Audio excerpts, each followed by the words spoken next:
اللهم صل على محمد وآل محمد.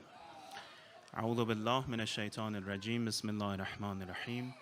وصلى الله على سيدنا ونبينا وحبيب قلوبنا وشفيع ذنوبنا أبي القاسم المصطفى محمد. اللهم صل على محمد وعلى أهل بيته الطيبين الطاهرين ولعنة الله على أعدائهم أجمعين من الآن إلى قيام يوم الدين ولا حول ولا قوة إلا بالله العلي العظيم. وأما بعد فقد قال الله الحكيم في محكم كتابه: يا أيها الذين آمنوا أطيعوا الله وأطيعوا الرسول وأولي الأمر منكم. السلام عليك يا أبا عبد الله وعلى الأرواح التي حلت بفنائك. عليك مني سلام الله أبدا ما بقيت وبقي الليل والنهار ولا جعله الله آخر العهد مني لزيارتكم. السلام على الحسين وعلى علي بن الحسين وعلى أولاد الحسين وعلى أصحاب الحسين صلوات. اللهم صل على محمد وآل محمد. First and most of all, جميعا سلام عليكم. May Allah subhanahu wa ta'ala accept all of your great deeds and a'mal, especially your commemoration and azadari for Abu Abdullah al-Hussein. And inshallah, He will write down all of and every single one of our names on the list of azadar and mourners of Imam al-Hussein by reciting aloud salawat. Allahumma salli ala Muhammad wa ali Muhammad. It is the day of Friday. Let's remember all of the marhumin and marhumat, all of the beloved one, those who were once perhaps among us and now are looking down desperately, wishing to be able to participate in the majlis of Imam al-Hussein. Let's include them within the sawab and barakat of the majlis by reciting a second loud salawat. Allahumma salli ala Muhammad wa ali Muhammad. It is also the day of Friday, referred to Hazrat Sahib al-Asr wal-Zaman, Ajjalallahu ta'ala farajahu sharif. Let's reestablish our allegiance and our promise to our Imam of time, and let's ease the pain of the Muharram on his beautiful heart by reciting our loudest of salawat. Allahumma salli ala Muhammad wa ali Muhammad wa ajjil farajahum wa ahlika. Alhamdulillah Rabbil Alameen. We're thankful to Allah subhanahu wa ta'ala for this bounty and blessing and one-of-a-kind tawfiq to be able to gather around and sit in a majlis with the banner of the name of the Ahlul Bayt, especially Sayyid al-Shahada Abu Abdullah al-Hussein alayhi salatu wassalam. So in order to benefit a little bit more from this majalis, we started to have a little discussion on what are some of the principles in which we can reflect upon, we can practice, we can contemplate, we can think about in order to make changes within the way we live, within the way we think, within the way we feel and we sense, in order to reach an objective. What was that objective? To become closer and closer and closer to the way of life of Imam al-Hussein and the companions of Abu Abdullah al-Hussein. So we started going through the principles one by one. If everybody remembers, what was the first principle? The first principle was to have faith in Allah subhanahu wa ta'ala, to have faith in the topic of monotheism. And we talked about it, that that's not just, given the fact that just because we are Muslims, that means we are practicing the topic of monotheism. We may know it by heart, we may know it by like different statements, different reasonings, different theological reasoning, philosophical reasonings. We may be able to prove the existence of God, the oneness of God, the uniqueness of God. We can talk about Him for days and days and hours and hours and hours, but that's only one aspect of it. Talking about it is one, practicing it in action is another, different story. So that was the whole intention, to take this principle that we believe in, and inshallah everybody has reached the stage that they can actually reason for it, and bring it and practice it within our life. The second principle which we talk about was to remember the topic of resurrection. Again, not to believe in it as a principle of Islam. Obviously, these are the part of the 5 principles, the usul, as we say, but rather to see it how it would reflect all of our actions. Not only our actions, how we think on a 24-hour basis. Not only how we think, but how we actually feel within the 24-hour basis, right? That will be the practical way of saying, I have believe, in resurrection. I believe in qiyamah. I believe in standing up and being accountable at the presence of Allah subhanahu wa ta'ala. And what was the base hadith for all of this? Was a beautiful sermon recited by Abu Abdullah al-Hussein, in which he mentions that indeed Allah subhanahu wa ta'ala has not created mankind or his creation except for one purpose, and that purpose is لِيَعْرِفُوهُ, to get to know Allah subhanahu wa ta'ala. Why to get to know Allah subhanahu wa ta'ala? فَإِذَا عَرَفُوهُ عَبَدُوهُ. When they get to know Allah subhanahu wa ta'ala, immediately عَبَدُوهُ, they start to worship Allah subhanahu wa ta'ala. Then what? فَإِذَا عَبَدُوهُ فَاسْتَغْنَوْا بِعِبَادَتِهِ عَنِ عِبَادَةِ مَا سِوَاهُ. When they start to worship Allah subhanahu wa ta'ala, as a consequence, as a result, what happens? They will stop worshiping any other thing than Allah subhanahu wa ta'ala. So what does that tell us? That if you're not at that stage of ma'arifah, number one, if you have not gained the true ma'arifah of Allah subhanahu wa ta'ala, we are not literally worshiping Allah subhanahu wa ta'ala. Rather, more likely, me and you are subjected to be worshiping other stuff than Allah subhanahu wa ta'ala. Is that possible? When we pray, we say qurbatan ilallah and we say Allahu Akbar. Yes? I mentioned the example yesterday, I think. Literally every single thing that we forget about, we tend to remember it at the time of prayer. So that by itself tells us what? Tells us that everything within our life has a higher status than the status of Allah subhanahu wa ta'ala. So you see, me and you are no different.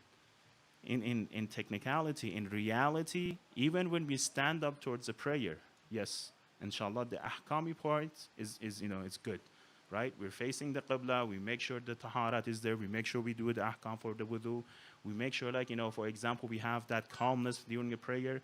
We do all of the ahkami stages for prayer. But at the same time, our stage of mind and further, our stage of heart goes everywhere. It's not focused on the qibla. It's not focused on Kaaba. It's not focused on Allah subhanahu wa ta'ala. So what does that tell us? There is a problem. We have to fix it. We need that update. We need that revision. We need that modification. We have to make sure we tweak some stuff, at least a little bit. The best time for that, the month of Muharram. Best time for that within the month of Muharram, the very first 10 days of the Muharram, right? Because these first 10 days of the Muharram, the barakat starts to shower down upon, especially exclusive to the followers of the Ahlul Bayt. But underline followers. We cannot just claim to be the Shias of the Ahlul Bayt, speaker included. We have all been blessed to have this title. We've been referred to as Shias. But if that title does not come with action, it only brings more responsibility upon us. And this is not my words. These are the words from the Ahlul Bayt, taken from Amir al-Mu'minin to Imam al-Hassan to Imam al-Hussein, all the way to Hazrat Sahib al-Asr wal-Zaman. We have common hadith, common narrations with the similar content. What is that content? Do not claim something that you do not have. Referring to the topic of this title of Shia. The title of Shia is, I would say, it's a scarce, or it's like a holy title. It's not something to say, okay, I'm a Shia, this is no. You look back at some of the stories of those who claimed, Shias in front of the Ahlul Bayt, and how severely Ahlul Bayt would encounter them and literally tell them off and to tell them to get away from us. One example, famous example, I mentioned from the time of Imam Ali ibn Musa Rida alayhi salatu wassalam, with one muqaddama, with one introduction. Among the Ahlul Bayt, they say every Imam is known for a specific gateway. for specific attributes, right? Every imam is known for a specific attribute that he has manifested during his life. So for Imam Ali ibn Musa Raza alayhi salatu wassalam, he is known for being the Imam al-Ra'uf. Muhammad wa ali Muhammad. Allahumma salli ala Muhammad wa Muhammad.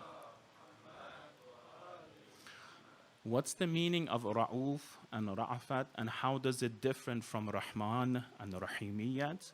There's a very slight, detailed, and exact difference. When we say someone is merciful, is Rahim, right? When they are generous, they constantly are giving, providing, right? We say, oh, this person is so nice, so kind, so merciful. That's Rahmaniyat. But when we talk about Ra'afa, Ra'afa is a higher stage. It's not only about giving, but it's giving without even being asking to give. That's the definition of Ra'afa. They give an example. They say sometimes, like, for example, if you're a bad student like myself, towards the end of the semester, what do? You go and you look up to the teacher. Say, hey, my teacher, it has been a rough semester. I had a rough time. I had to work. I had to get married. I had all of this problem. I had to attend majalis of Muharram, blah, blah, blah, blah. If it's possible to give me an extra credit for some extra research, yes? You ask something. If the teacher is kind enough, he will say, okay, I will make an exception. Go ahead and do a research paper. I'll give you, for example, I'll make your C minus a C plus. So this is the Rahmaniyat. What is Ra'afa? You have not even gone to the teacher. The teacher, by default, he knows about you. He makes your C minus perhaps a A plus. Right? You even have not even gone to him. That's the topic of Ra'afa. So Imam Ali ibn Musa Raza is known for his Ra'afa. Even today, those who have gone to his shrine, they acknowledge this, right? Now, imagine this. The very same Imam, Imam al-Ma'asum, Imam known being the Ra'afa, blocks a group of people who claim to be Shias of the Ahlul Bayt, not for 1 day, not for 2 days, not for 3 days, but for how many days? For 60 consecutive days, for 2 months. How? What's the story? This group of people, they go to Hajj. After Hajj, what's the Itmam al-Hajj? What's the perfection of Hajj? They say the perfection of Hajj is the ziyarat of the Imam, is to meet the Imam of the time. So after Hajj, they want to see Imam Ali ibn Musa Raza alayhi salatu wasalam. They go to Medina. They had all of these questions. They have all of these, papers to give, all of these problems to resolve. They go, they knock on the door. The ghulam comes, the servant comes. He asks, who is it behind the door? They say, we are a group of Shias of Amir al-Mu'mineen. We have come from long distance. We want to meet and visit Imam Ali ibn Musa Raza. The servant goes, gives the news to Imam Ali ibn Musa Raza. Imam says, do not let them enter my house. Imagine that. Me and you, we come to the majlis of Imam al-Hussein, right? For example, tonight, as we're about to enter the door, somebody stands up there and says, you are not allowed in this majlis tonight. What do? Do we come back tomorrow? Do we come back the day after? Do we come back the 4th day, 5th day? Do we come back for 60 consecutive days and constantly they keep on blocking us from entering the majlis? These companions, mashallah, they were not just the normal people, no. They were devoted, companions. So Imam does not allow them in. They go back in, they go back to their homes, they come back tomorrow. They were not from Medina, right, where they were staying. They come back tomorrow, they knock on the door, same claim. We are Shias of Amir al-Mu'mineen, we would like to visit Imam Ali ibn Musa Raza. The servant takes the message, Imam says, do not let them in. 2nd day. 3rd day, 4th day, 5th day, 6th day, 1 month, 2nd month. Think about that. 60 consecutive days after Hajj. After Hajj, those who have gone, they know the minute you finish the amal and ritual, the very first thing comes to your mind, how can I go back to my family sooner, right? 60 consecutive days, they go, they knock on the door of Ali ibn Musa Raza. Imam does not let them in. After 60 days, they realize that everything that they have brought with them is about to finish. The food, the sustenance, the time is running out. A lot of people are questioning them. They're like, how come these guys have not returned? They're waiting for the answers, so now the status is getting shaky. They go and they start seeking out help from the servant of Imam al-Rida, the doorman. They keep on telling him, what's going on? Why Imam is not allowing us? Can you cut us some slack? Can you, get us a message, at least why, so we know what's the problem. The servant goes and he asks, like, he sort of like, does the shafa'ah in my layman term. Imam tells them, okay, you can let them in. So he opens the door. He says, Imam Ali ibn Musa Raza has told you to come inside. They rush inside. They're about to say, Assalamu alaikum, ya Ali ibn Musa Raza. They realize that Imam Ali ibn Musa Raza does not respond to their salam. Think about that. You go to the haram, right? What do we say in the haram when we do ziyarat? We always start with Assalamu alayka, right? And the response to salam is wajib. They're looking at Imam Ali ibn Musa Raza. They say, Assalamu alayka ya ibn Radha or ya ibn Rasulullah, and Imam does not respond to them. Furthermore, when the guest comes, what are some of etiquettes of receiving a guest? We'll be respectful, right? We give them the best position in the house. We stand up for them. We make sure we give them a proper seat. We attend their needs, right? Imam al-Raza does not allow them to even sit down. He keeps them waiting, standing up, as a sign of, like, you have done something wrong. So now in that stage, one of them finally breaks the ice. Oh, Ali ibn Musa Raza. We are the devoted companions. We are the ones who express our love and muhabbat towards the Ahlul Bayt. What is it that we have done wrong? Now they're ready to get the lesson. What does Imam say? Imam says, the only thing you made, the only wrong mistake or wrong choice you made was the very same thing you mentioned when you knocked on my door. What was your claim? We are the Shias of Amir al-Mu'minin Ali ibn Abi Talib. Do you know who are the Shias of Amir al-Mu'minin? Shia of Amir al-Mu'minin is Salman. Shia of Amir al-Mu'minin is Miqdad. Shia of Amir al-Mu'minin is Abu Dhar, is Malik Ashdar. I do not see any resemblance between you and the Shias of Amir al-Mu'minin. Why do you go around and call yourself the Shia of Ali ibn Abi Talib? They all start to break down to tears. It's like, okay, what should we call ourselves? Imam says, don't say Shia. Say we are the muhibbin of the muhibbin of the muhibbin of the muhibbin of the muhibbin of muhibbin of the Shias of Ali ibn Abi Talib. We like to become the followers of them. We like to be like, among the Shias Amir al-Mu'minin. Don't claim to be something that has so much responsibility for you. Nothing wrong with it, right? Once you claim for it, you have to stand up for it. Meaning this title by itself has a great amount of responsibility. Where does that responsibility show itself? In actions. Now, Imam al-Ra'fa, once he mentions this, once he gives them the lectures, once they understand him, he calls his doorman. He said, how many days they came to my door? He says, 60 days. He says, for 60 times, you go out of the house, you come back in, and you greet them one by one, 60 times. Look at the Ra'fa. 60 times he does so. He says, for 60 times, you welcome them to my house. Imam answers the questions, gives them all the stuff that they want, and they go. What's the lesson to be learned here? The stuff we talk about, right?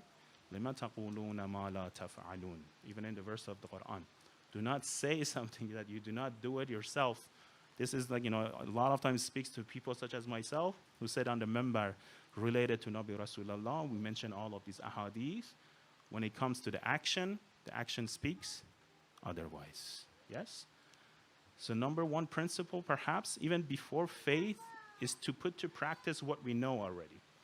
So the topic of monotheism, number one. The topic of resurrection, number two.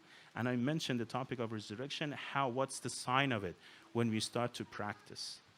One of the simple things, I'll make it more practical, is to focus on how much we feel comfortable with being alone.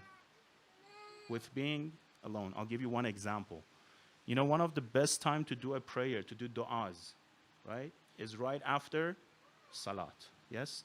Immediately after salat is one of the perfect times to raise your hands for du'as and prayers.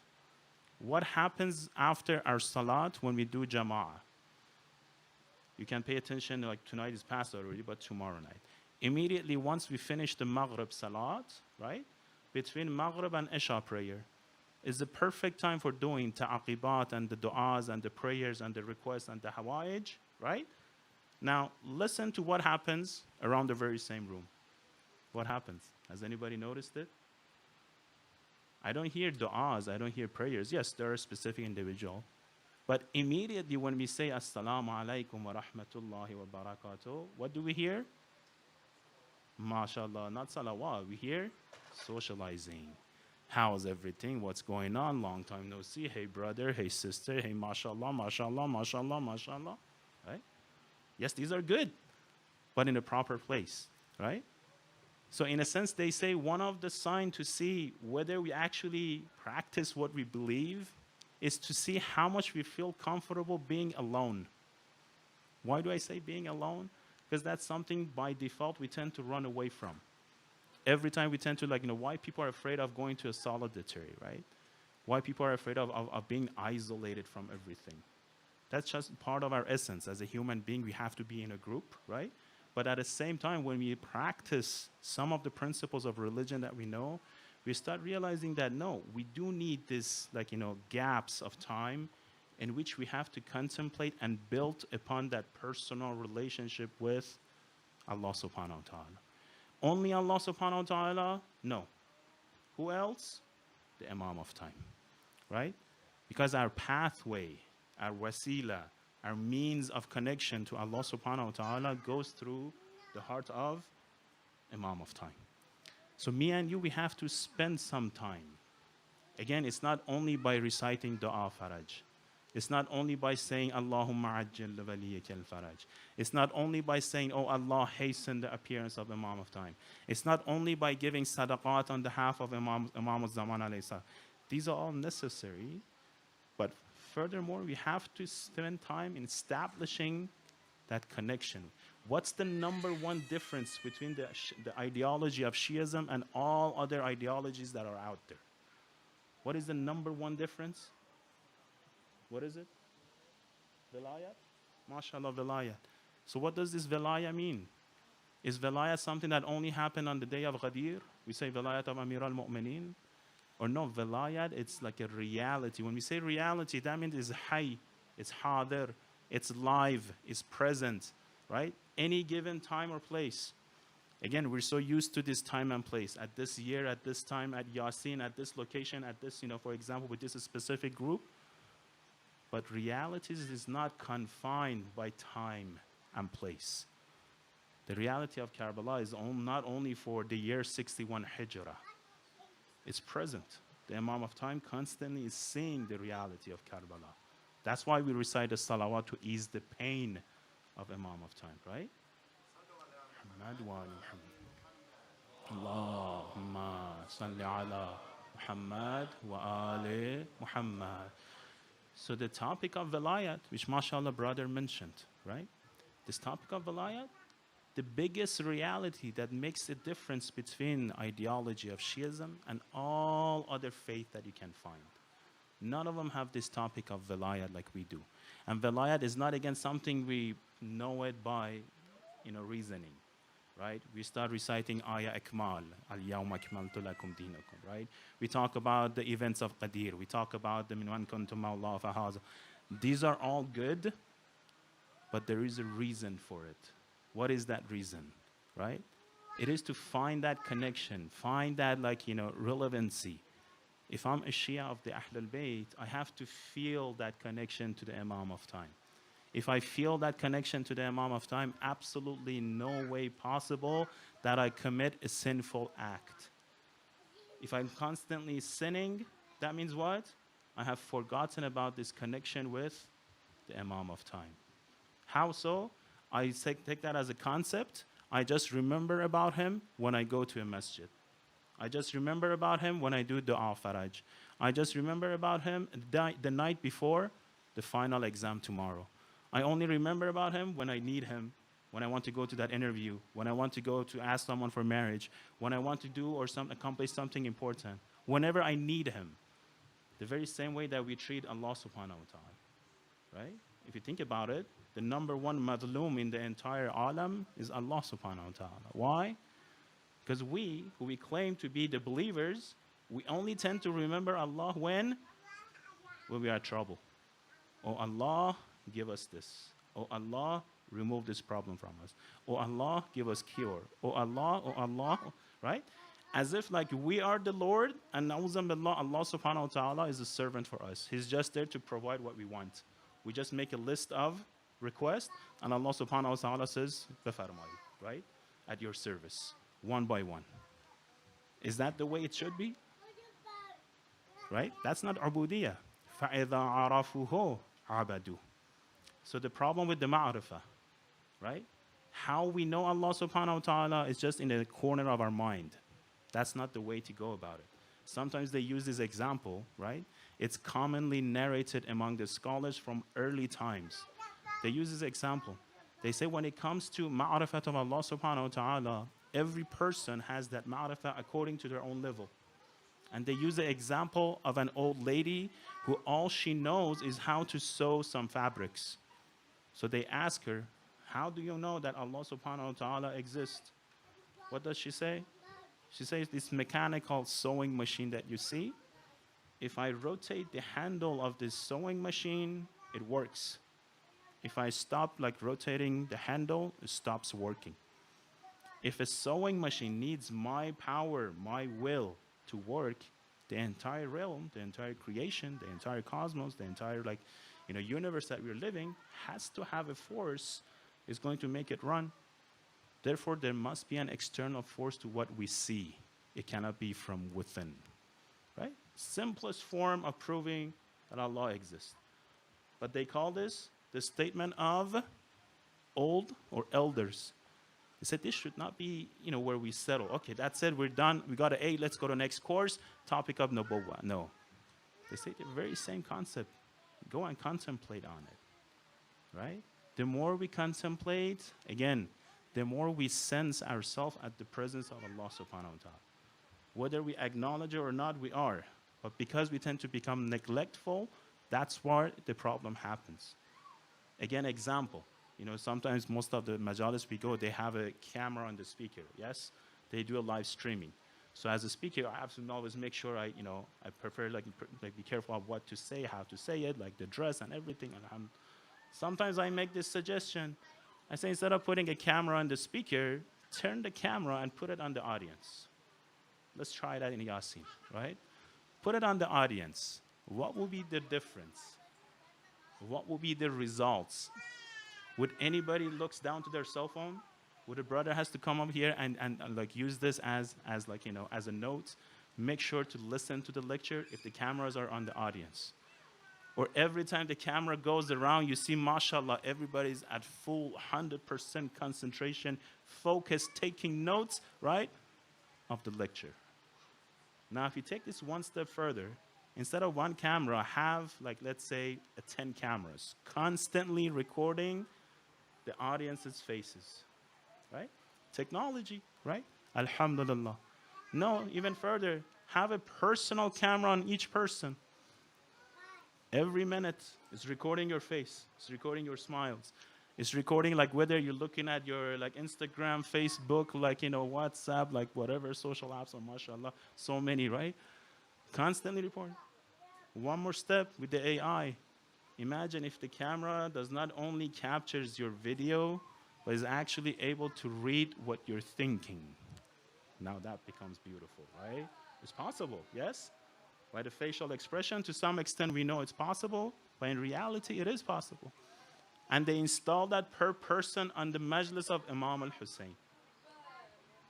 What would happen as a result, right? How high or how much the level of sincerity would increase? Everybody becomes 100% mukhlas. Not mukhlas, but mukhlas. What's the difference? Mukhlas is the one who is on the path of ikhlas. He has some levels of ikhlas. When we reach the 100% perfection of sincerity, we're called mukhlas. Absolutely nothing else, flawless, right? By the help of a camera. Yes, we laugh about it, but we know that constantly we're being reported. By whom? Not by cameras, by at least 2 angels. Only 2 angels? No. By the realm of angels, constantly observing us. Only the angels? No. Who else? Shuhada. Only shuhada? No. Who else? Awliya, Anbiya, Awsiya, the Ahlul Bayt. Allah subhanahu wa ta'ala. It's not one camera. Literally, it's the entire realm of spirituality that constantly is observing every single one of us, right? Look at it as as a theater which you cannot act. The reality is shown, the reality is exposed. Yes? This has happened. This is the fact. This is the reality. Whether we want to accept it or not, we're living with it. So, how can I adopt to it? Go back to the very same principles that we believe, practice it within our life. That's what Imam al-Hussein say. فَإِذَا عَرَفُوهُ عَبَدُوا. The minute we start realizing what do we mean by saying Allah subhanahu wa ta'ala is alam, right? He's khabir, he's hakim, right? These are not just mere words. That's the difference. In a human language, we use words by any means. When it comes to religion, when it comes to ayahs of the Quran, when it comes to the hadith, right? Every word has a meaning within it. This meaning comes from a reality. Meaning it's complete solid. It's not something we provide a meaning to, right? The difference. Human language, we can provide meaning, we can change intention, we can use the words in any way that we want, but when it comes to the topic of revelation, no, it's a different story. Revelation are the mere words which brings meanings from the reality. There's no change to it, right? That's why we have to discover the realities of revelation, the ilm of tafsir, for example, right? It's a difference. So we have to understand what do we say by the topic of monotheism. Very simple principle. By the topic of qiyamah, standing up for our actions. I mentioned the ayah. What was the ayah? The one ayah that transformed the whole life of a Bedouin. Not an educated person, of a Bedouin who lives in the middle of a desert. And what does he do? No technology, no electricity, no socializing, nothing. All he has probably is heard of like camels or sheep or whatever farm that he has in the middle of desert, right? He hears one ayah, he changes from 0 to 100%. How come the very same ayah does not have the same impact on me and you? So where the problem is, are we like, calling ourselves a superior human towards the Bedouins of that time? Would a human need ever changes, right? It may change form, it may change the means of gaining those needs, but the needs are always there. The need for spirituality, the need for perfection, the very same need that we can see even in the most advanced societies of today's world, that people are seeking it, but yet again, they cannot find the proper answer to it because of so many distractions, so many distractions, so many distractions. What are the distractions? La mashallah. Every single thing we see will be a distraction. One of these great ulama, he has a very interesting book. He writes his memories from his father, who was known for being a very pious person. And apparently they were from one of the villages around the city of Mashhad. So one of the memories he has written is the fact that when he brings his father for the ziyarat of Imam al-Raza after so many years. So after so many years, the city has changed, right? City has advanced. There are so many new constructions, new buildings, new ways, right? So he goes and he brings his father for the ziyarat of Imam Musa Raza, and he's constantly telling him, "Oh father, this building is new. Oh father, this street is new. Oh father, this such and such is new. There is a new store here. There is new market. There is new goods here. You can buy this as a store." Like trying to be the perfect son for the father. Then he keeps on saying that everything I told my father would not even respond as okay, I got it, or say, he would not say anything. He constantly had his head down and he was saying the zikr of Allah subhanahu wa ta'ala. To the point that the son became a little bit upset. He's like, "Baba, I brought you all the way from the village here. I'm telling you about all of this new addition, new advancement, new development, right? And you're not even acknowledging, you're not even looking that way." The father turns around and tells him one thing. He says, all of the stuff you mentioned was here before in a different form. Perhaps a little bit less. Now it's a little bit more. And tomorrow is going to be even more. Are any of this stuff going to make a difference in my life? Rather, what are they doing to me? The minute I listen to you, all of them will be distraction. Distraction from what? From focusing on where I'm going to. Let me maintain my concentration on where my objective is. Right? So we always talk about the advancement of technology, right? This has come, this is an AI, this is ChatGPT, this is, oh Sheikh, what's going to happen in the future? And so, is the path towards Allah subhanahu wa ta'ala going to be any different, right? Can we put all of our duties on the shoulder of ChatGPT and say, oh, ChatGPT, make us the 100% mu'mineen and mu'minat? And ChatGPT says, yes, inshallah, according to this narration and narration, right? There is a high probability that if you put a responsibility on my shoulder, I can make you 100% mukhlas Shia. Inshallah. But that's not the way it's going to work, right? So my point, when it comes to the distractions that we deal with every day, how can we minimize those, right? We cannot be isolated from the society. We cannot go in like living in a cave, right? We have to go, we have to work, we have to be active, we have to be in society, we have to keep up the relations, especially within the communities, within family, within the circle of friends, yes? But we need these checkpoints, if you want to say. What are these checkpoints? One of the simplest ones are at the time of the prayer. When we stand up for the prayer, especially after and before prayer, not during the prayer, right? During the prayer, the sole intention has to be on Allah subhanahu wa ta'ala. But before and after, especially after, take what we gain from the prayer and do an exchange. What to exchange for? Build that relationship with Allah subhanahu wa ta'ala. Talk to Him. Vent with Him. Make that connection. Get in the habit of seeing yourself at the presence of Allah subhanahu wa ta'ala. He sees us. Do we see Him? Same relation with Hazrat Sahib al-Asr wal-Zaman.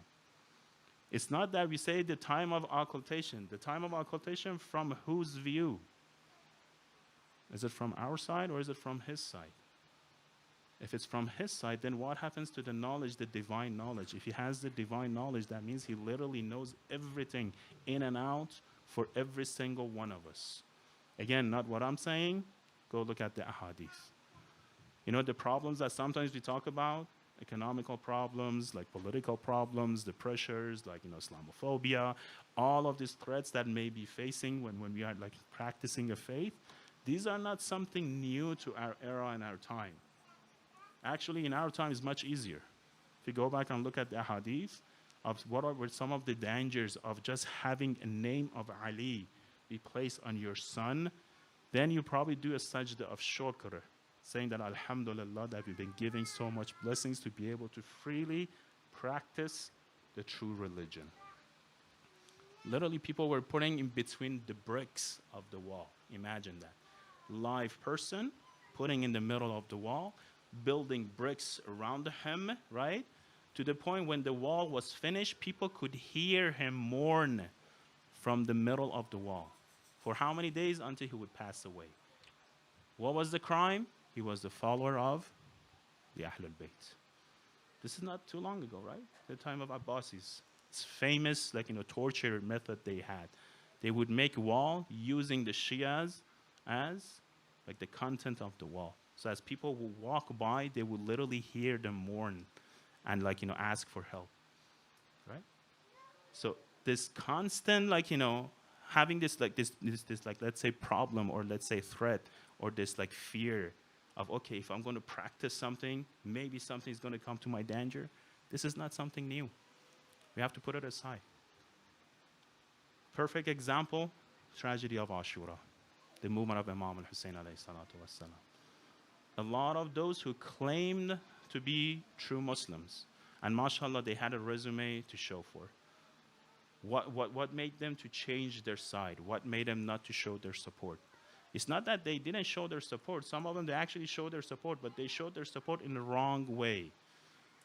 Sometimes we say, okay, I may not have time for this, but I'll try to chip in some way or another. I may be rich, so I pay some money. I may know a lot of people, I use my connection. I may know a specific skill, so I may help in that regards. That's good. But sometimes when it comes to the practicing of religion, the Imam of time asks for us individually. He wants us. He doesn't want our belongings. He doesn't want what we own. He doesn't want what we have, like, you know, gained. No, he wants us, right? One great example is the companion named Zuhair. I'm sure everybody has heard of him. MashaAllah, one of the greatest companions of Imam al-Hussein. Now, interesting story of his, that he literally did not believe in the Velayat as we know it by the Yawm al-Ghadir. Why? Because he was known as being Uthmani. Uthmani means those who claimed that Uthman had the right to be the Khalif, and he was killed by oppression, right? He was known to be an Uthmani madhab. So he didn't believe in imamat. He didn't believe in like Imam al-Hussein being the Imam al-Ma'asum. At the same time, what did he have towards Imam al-Hussein? He had that connection. See, ideology is not there, but he has that respect. He has that ma'arifah. He has that connection. He knows that he is the grandson of Nabi Rasulullah. No matter where you go, right, the genes are there. You cannot find anybody within the world who has the genes of Nabi Rasulullah more so than the grandson of Nabi Rasulullah. Yes? So what happens? And the whole move, he tries to step away from the caravan of Imam al-Hussein. Because he knows if he gets attached to the caravan, that's bad news. He already knows, he predicts. He's mashallah a clever person. He's not just a random shepherd or something. No, he's a very clever person. So he constantly keeps his distance between the caravan of Imam al-Hussein, especially every time they stop, they would stop because in the olden times, it was not like, mashallah, all the facilities being ready. Caravans would go hand in hand. Why? They would share resources, water, like shelter, whatever that they think they need in the middle of the desert. So he was accompanying because they were going on the same path. At the same time, he would keep his distance. No going back and forth with the ashab or the caravan of Imam al-Hussein. Keeps his distance. You go your way, I go my way. If I need you, I'll come to you. The very same way that we pray. Oh, Imam al-Hussein, I come for 10 days. I pray, you give me what I want, I'm good to go. If you don't give me what I want, next year I'm not sure if I'm going to be wearing that black shirt again, right? But what happens? A couple of days as they move on, one day they say he's sitting in his tent with his wife and they're about to eat. And the Maqtal says he has picked a piece of food and he's about to put it on his mouth where the messenger of Abu Abdullah al-Hussein knocks on the door of his tent. He says, who is this? He says, I'm a messenger from Abu Abdullah al-Hussein. The report says he does not even put the bite on his mouth. He becomes speechless. Because he knows when the message comes from Imam al-Hussein, there's something behind it. He becomes speechless. He doesn't want to answer. He knows if he answers, he's going to fall for it, right? Again, clever man. Now look at the beauty of this. In Islam, we always talk about helping one another out. One of the greatest bounty that every single one of us can wish and pray for is to have that perfect spouse, whether husband or wife. His wife comes to the rescue. Look at the ma'rifah that she has. One line makes Zuhair to get up. What is that one line? How dare you to be sitting here holding on to the piece of food when a messenger of the grandson of Rasulullah is behind the door? At least go and hear what he has to say. One line. Zuhair gets up, goes out. Again, the report has it doesn't take long. It doesn't take, for example, series of lectures. It doesn't take series of meetings, conferences after. No. It takes maybe a couple of minutes. He comes back. In what stage? Bashash. Happy, excited. He has so much joy that people around him sense the joy and happiness that he has gained. What happened? Did they give you $1 billion of dollars? Did they give you 1 billion bitcoins? What happened all of a sudden? He comes back to the khayma. The very first thing he does, he says, I set everything free on the path of Allah subhanahu wa ta'ala. The wife gets upset. He's like, wait a second. I sent you to see, what's the message of the grandson of Rasulullah. Then now you come back here and you set me free on the path of Allah subhanahu wa ta'ala. This is not fair, right?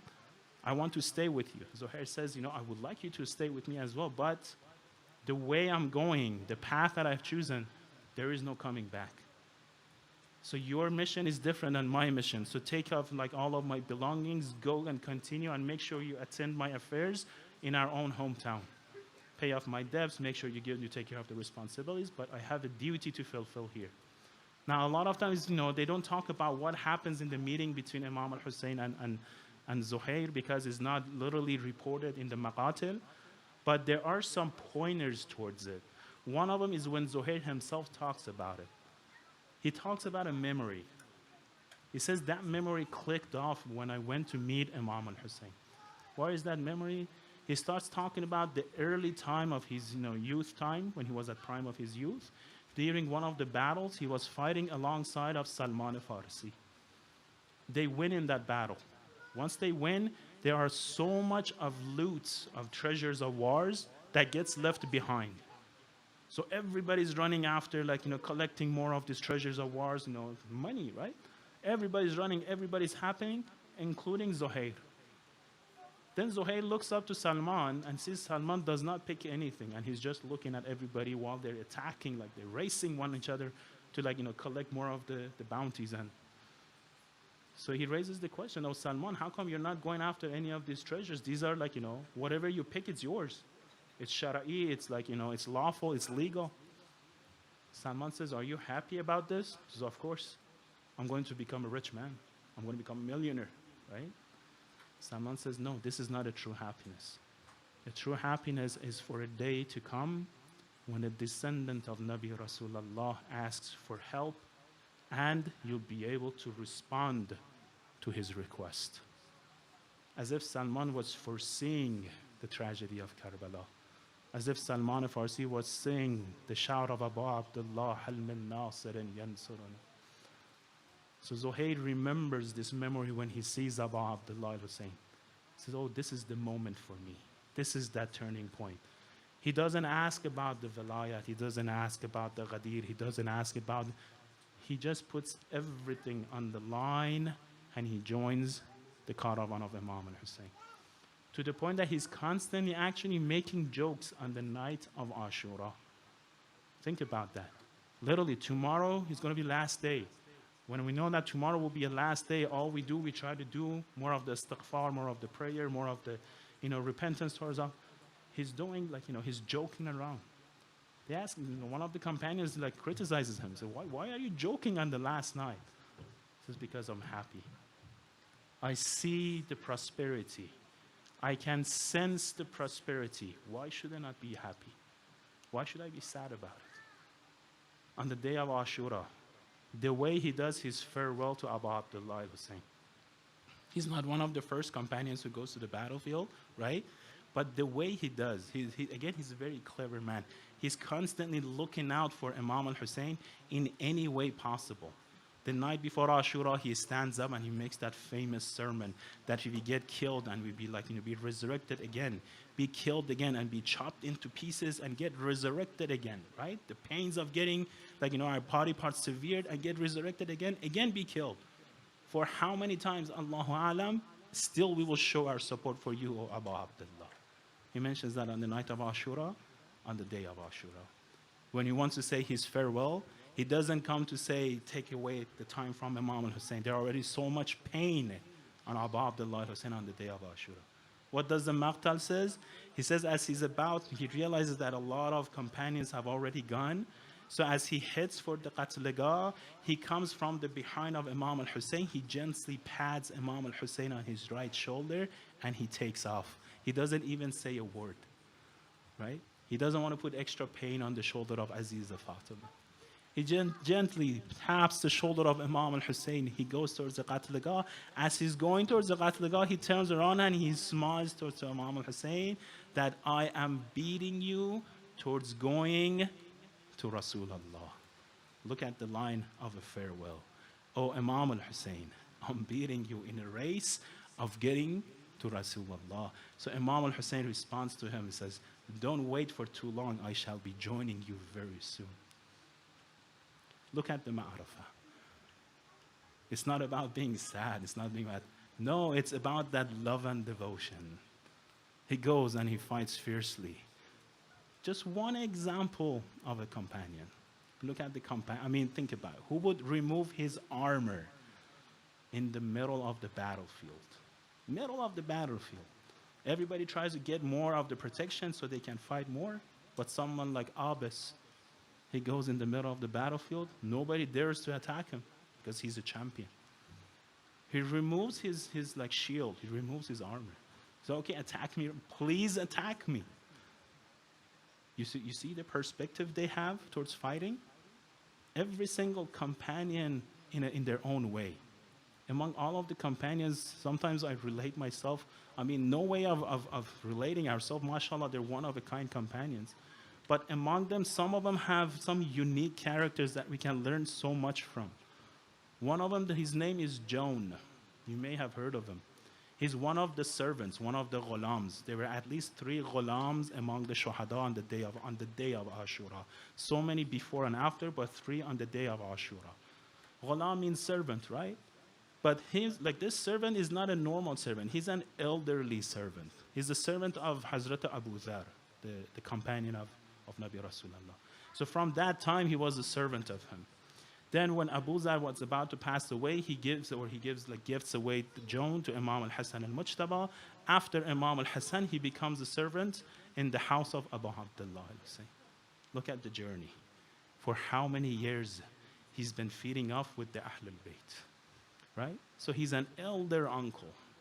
He has a profession of repairing weapons. He's the one who narrates some of the poetry of Abu Abdullah al-Hussein on the night leading to Ashura. Look at the tawfiq. So on the day of Ashura, he comes to Imam al-Hussein. He sees the ashab, they're going one by one, mashallah, every single person. He comes to Imam al-Hussein. He says, Halli min rukhsa. Oh, Abu Abdullah, do I get a permission to go and sacrifice my blood for the sake of you? Imam al-Hussein looks at him. He's an elder uncle. I mean, what would an elder uncle do in the battlefield? How many people can he kill? Probably none. He can barely pick up a sword. Imam al-Hussein says no. The minute he says no, what does Joan do? He drops himself at Imam al-Hussein in a way that Imam al-Hussein cannot reject his request. How does he so? He starts hitting the pinpoint. He says, oh, Abu Abdullah, you told me no because of the way that my skin is, because I'm black, because the way my hair is, because it's curly, because the way my lips are, they're more like thick. Is it because the way I scent? Is it because of the way I speak? Is it because of the way my teeth are? Is it because my blood is different color than your blood? He takes us to the topic of racism. He knows how to push the buttons of Abu Abdullah al-Hussein. He absolutely leaves no room for Imam al-Hussein to reject his request. Abu Abdullah al-Hussein starts to cry for him. He says, no, Joan, you are like an uncle to us. You were the servant for us. You were the servant for us, and I'll set you free on the path of Allah.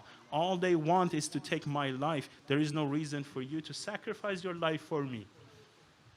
Look at the reasoning of a servant, of a ghulam. If it was me, I would say, okay, Imam, tell me that you're excused. I would run away, right? This ghulam turns around and says, oh, Abu Abdullah, you want me to be servant of your household when everything is good and secure? And where you're at danger, I'll go a different way?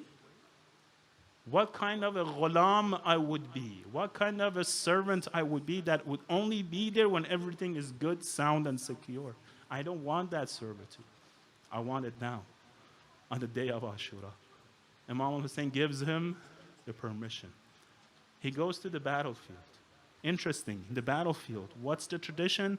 Every warrior who enters the battlefield, they tend to introduce themselves by who they are, by who their parents were, and talk about their unique characters. That was the rajas, that was the eulogy that they would recite as they would enter the battlefield. What would a ghulam say? What would a servant say? He enters the battlefield. He's probably striking his sword around himself, as he says what? نعم المولى ونعم الأمير حسين أميري ونعم المولى. Hussein is my Amir. And how great of an Amir is Hussein. He doesn't tell his name. He doesn't tell us. No. All he says is one word. Hussein is my Mawlai. And how great of a Mawlai is Hussein. He goes and fights, and sooner or later he hits the ground. He shouts out, Assalamu alayka ya Abu Abdullah. Imam al-Hussein goes to him. He leans against him. He embraces his head. He puts it on his lap. And he starts doing dua for this ghulam. He says, Allahumma bihaz wajhahu. Oh Allah, make his face white on the day of resurrection. Make his scent the most of the pure scent on the day of resurrection. So on the day that the Usara, they leave the land of Karbala and they come to bury the bodies of Shuhada, they sense this like raiha, they sense this perfume. When they search, they find this body among the bodies of Shuhada. Whose body is that? Is the body of the very same Joan, the Ghulam of Abu Abdullah al-Hussein, who sacrificed his life for him on the day of Ashura.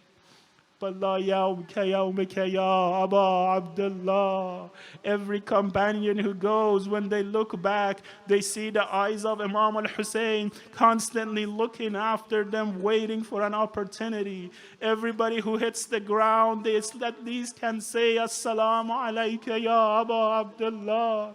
But oh Allah, on the eve of Ashura, when it comes the turn of grandson of Nabi Rasulullah, when it comes to the turn of Aziz of Fatima, Imam al-Hussein looking to his right, looking to his left, looking at Maymana, looking at Maysara, nobody's left. He looks up to the sky and he shouts, Hal min nasirin yansuruna. He looks at the Qatligah. He wants to take charge towards the Qatligah, but there comes the shout and the scream of the women of children. He looks back towards the Khaymegah. Think about that. You're the only one left. At the same time, you have to calm down all of the women and children. He goes back towards the Khaymegah. He starts to calm down all of the women and children. It's not one or two. One will be the wife, one will be sister, one will be cousin. All of these widows who have lost their husbands, all of them need this message of tasliyat and condolences. Allah, it's not more. All of them need their imams and they know it's the last farewell. Finally, Imam is able to get on the horse. As he gets on the Zuljanah, no matter how much he hits the Zuljanah does not move. He looks at the horse, he tells him what has happened. Every time I would will for you, you would go. He looks down, he sees that Bibi Sukaina is standing in front of Zuljanah. The horse doesn't move. The horse has a ma'rifah. Imam al-Hussein says, my dear one, Sukaina John, what is it? Bibi Sukaina says, oh, Baba, not like this. You on a horse, me on the ground. You have to get down from the horse. He's Aziz Dordane, right? Imam al-Hussein rides down from the horse. He comes down from the horse. He says, what is it, my dear one? What do you want to say? I have to go. I have a mission. Bibi Sukaina says, no, Baba. You have to open your arms. Why should I open my? You have to embrace me, oh Baba Jan. Why should I embrace you? Oh Baba Jan, when the news of the shahadat of Muslim ibn Aqil reached the caravan, the very first thing you did, you asked for the children of Muslim ibn Aqil. You asked for the daughter of the Muslim ibn Aqil. You embraced them. You petted them. You started making them feel in comfort. And you tell them, from now on, you're no orphans. From now on, you're under my protection. Oh, Baba, when you go to this Qatligah, who is going to take care of us? Oh, Baba, who's going to take care of us when we want to go back to Medina? Oh, Baba, don't leave us like this. No. Please, someone. At least take us to Medina. Abu Abdullah al-Hussein keeps on saying, oh, be so kind. Be patient. You get your turn of mourning and commemoration. Not now, but not now. السلام عليك يا أبا عبد الله وعلى الأرواح التي حلت بفنائك عليك مني سلام الله أبدا ما بقيت وبقي الليل والنهار ولا جعله الله آخر العهد مني لزيارتكم السلام على الحسين وعلى علي بن وعلى أولاد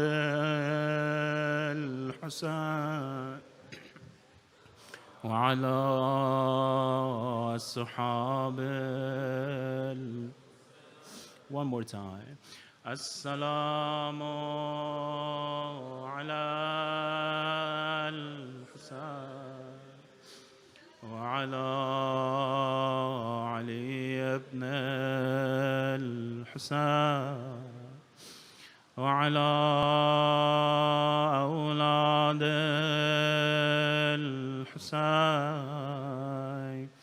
وعلى أصحاب الحسين اللهم إنا نسألك وندعوك باسمك العظيم الأعظم الأعز الأجل الأكرم إلهي بحق محمد وعلي وفاطمة والحسن والحسين وتسعة المعصومين من ذرية الحسين يا الله يا الله يا الله يا الله يا الله يا الله يا الله يا الله يا اللهم عجل لوليك الفرج والعافية والنصر واجعلنا من خير عوانه وأنصاره وشيعته. Oh Allah will ask you on the right of Abu Abdullah al-Hussein to hasten the appearance of Imam of Time. Oh Allah will ask you to put our name among his true companions. Oh Allah will ask you to have forgiveness upon all of us and to have mercy upon all of our past ones, marhumin and marhumat. Oh Allah will ask you for shifa and cure for all of those who have come down with sicknesses. Oh Allah will ask you to answer the hawaij of mu'mineen and mu'minat around the globe. Oh Allah will ask you on your grace and mercy to accept this majalis from us and extend the sawab of this majalis to the souls of ulama and shuhada and maraji. Oh Allah will ask you to put our name among the true mourners of Imam al-Hussein and give us the ziyarat of Abu Abdullah al-Hussein in this life and the benefit and shafa of the Ahlul Bayt in this world and the next. Oh Allah will ask you to continue guiding us on Sirat al-Mustaqim and do not take us from this world unless you have become satisfied with all of our actions. رحم الله من قرأ فاتحة مع الصلوات. اللهم صل على